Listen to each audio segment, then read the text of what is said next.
ये जो लोग सत्ता को अपनी पपौती मानते थे, वे लोग आज समझने लग गए हैं अब उत्तर प्रदेश में कभी उनको वापस नहीं आना है, इसलिए षड्यंत्र करने का प्रयास कर रहे हैं, अराजकता पैदा करने का प्रयास कर रहे हैं। उनका विकास से कोई लेना देना नहीं, उनका रोजगार से कोई लेना देना नहीं, उनका अन्नदाता किसानों से कोई लेना देना नहीं। बेटी की सुरक्षा हो, इससे उनका दूर दूर का कोई रिश्ता नहीं। उनको व्यापारी का सम्मान हो, इससे भी कोई दूर दूर तक रिश्ता नहीं। और तो आप देखते होंगे जब उनके किसी एक माफिया सागिर्द को, किसी डकैत को जो पुलिस मुठभेड़ में मारा जाता है, जब मारा जाता है तो इनकी दुखती हुई नस पर जैसे पुलिस ने उंगली रख दी हो, तब ये चिल्लाने लगते हैं।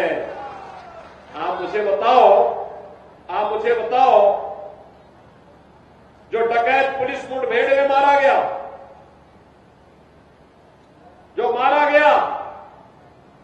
अगर वह डकैत जैसे हथियारों का प्रदर्शन करते हुए डकैती डाल रहा है, वहां ग्राहक भी बैठे हैं, ग्राहकों को खड़ा करके एक तरफ करके अगर गोली मार देता तो क्या उनकी जान को ये समाजवादी पार्टी वापस कर पाती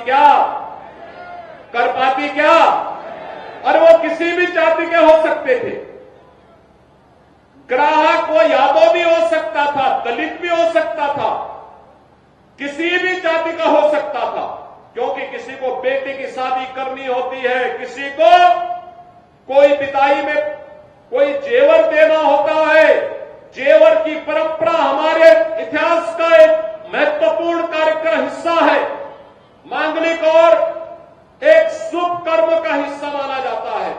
और अगर जेवर खरीदने के लिए किसी शराब और किसी सुनार के घर में, व्यवसायिक प्रतिष्ठान में कोई ग्राहक गया है और उस ग्राहक के साथ लूट हो, उस व्यापारी के साथ सरेआम लूट हो, डकैती डाल करके करोड़ों रुपए की डकैती डाल दी जाए, अगर डकैती करके भाग गया और पुलिस के पास सुराग नहीं मिलती तो यही लोग बोलते देखिए साहब अराजकता है। और अगर पुलिस ने पकड़ लिया, कार्रवाई कर दी और फिर मुठभेड़ में, आपसी मुठभेड़ में डकैत मारा जा रहा है, तो समाजवादी पार्टी को बुरा लग रहा है, कह रहे साहब ये नहीं होना चाहिए था। तो क्या होना चाहिए था? पूछना चाहिए। चाहे वह अंबेडकर नगर जिला रहा हो, अयोध्या रहा हो, मऊ, आजमगढ़, गाजीपुर, प्रयागराज, प्रतापगढ़, सुल्तानपुर, कोई जिला ऐसा नहीं था जहां पर कोई न कोई बड़ा माफिया समानांतर सरकार चला करके आम जनता की आवाज को दबाता था, गरीबों की आवाज को दबाता था, पिछड़ों की आवाज को दबाता था और दलित वंचित योजनाओं से भी वंचित रहते थे। और सरकारें अपनी मौज मस्ती करती थी, उनको इससे कोई मतलब नहीं था, उनकी सरकार रहनी चाहिए, बाकी जाए भाड़ में, यही करते थे वे लोग। लेकिन 17 के बाद एक एक करके माफिया कहां चले गए ये भी आप सब जान रहे हैं। माफियाओं की छुट्टी हो गई, माफिया मुक्त उत्तर प्रदेश हो गया।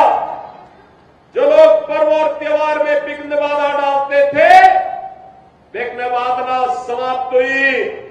अब पर्व और त्योहार शांतिपूर्ण तरीके से मनाए जा रहे हैं।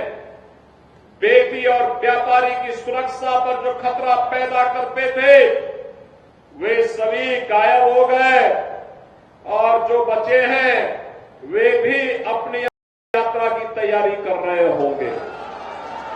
बहनों और भाइयों, मैं तो केवल आपसे कहने के लिए आया हूं, कि रात चलती हुई बेटी के साथ किस प्रकार का व्यवहार होता था और किस प्रकार के वक्तव्य आते थे उस समय के मंत्रियों के, किस प्रकार के बेशर्मी पूर्ण वक्तव्य देते थे समाजवादी पार्टी के नेता। बहनों और भाइयों, ये किसी से छुपा हुआ नहीं है। और इसीलिए मैं आज आपसे कहने के लिए आया हूं, एक बेटी तो सबकी बेटी होती है। उस बेटी का सम्मान और उसकी रक्षा पूरे समाज का दायित्व बनता है। लेकिन ये समाजवादी पार्टी इसका महत्व कहां समझ पाएगी। यहां तो गुंडों की भरपूर एक फौज खड़ी थी, उनको लेकर के लोग चलते थे, उनको अपना शागिर्द मानते थे।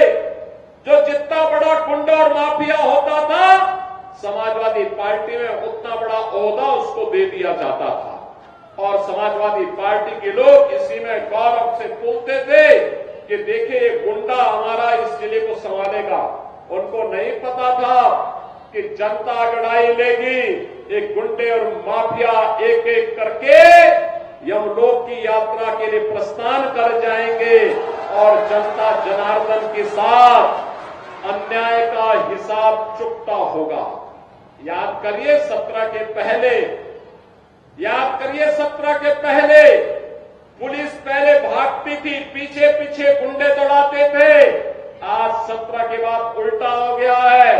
अब गुंडा और माफिया भाग रहा है, पुलिस उसको दौड़ा रही है। और अगर उसने कहीं कोई दुस्साहस किया तो फिर वहीं पे राम नाम सत्य है, यह भी तय हो जाता है। बहनों और भाइयों, सरकार चलाने के लिए जज्बा चाहिए। सरकार चलाने के लिए दिल भी चाहिए और दिमाग भी चाहिए। सत्ता विरासत में मिल सकती है, बुद्धि विरासत में नहीं मिलती है। दिमाग भी विरासत में नहीं मिलता है। बहनों और भाइयों, ये विकास की परियोजनाएं आज जो आपको प्राप्त हो रहे हैं इतनी आसानी के साथ, आज जो सुरक्षा का वातावरण है, आज जो विकास गांव गांव तक पहुंचने के साथ जुड़ रहा है, क्या ये 2017 के पहले भी संभव था क्या? बहनों और भाइयों, 2017 के पहले का उत्तर प्रदेश आप सबसे किसी से भी अछूता नहीं है कि क्या उत्तर प्रदेश के अंदर था, क्या उत्तर प्रदेश के अंदर होता था 2017 के पहले। यही उत्तर प्रदेश है जहां पर हर जिले में समाजवादी पार्टी और कांग्रेस के नेतृत्व में पलने वाले माफियाओं की समानांतर सरकारें चलती थी।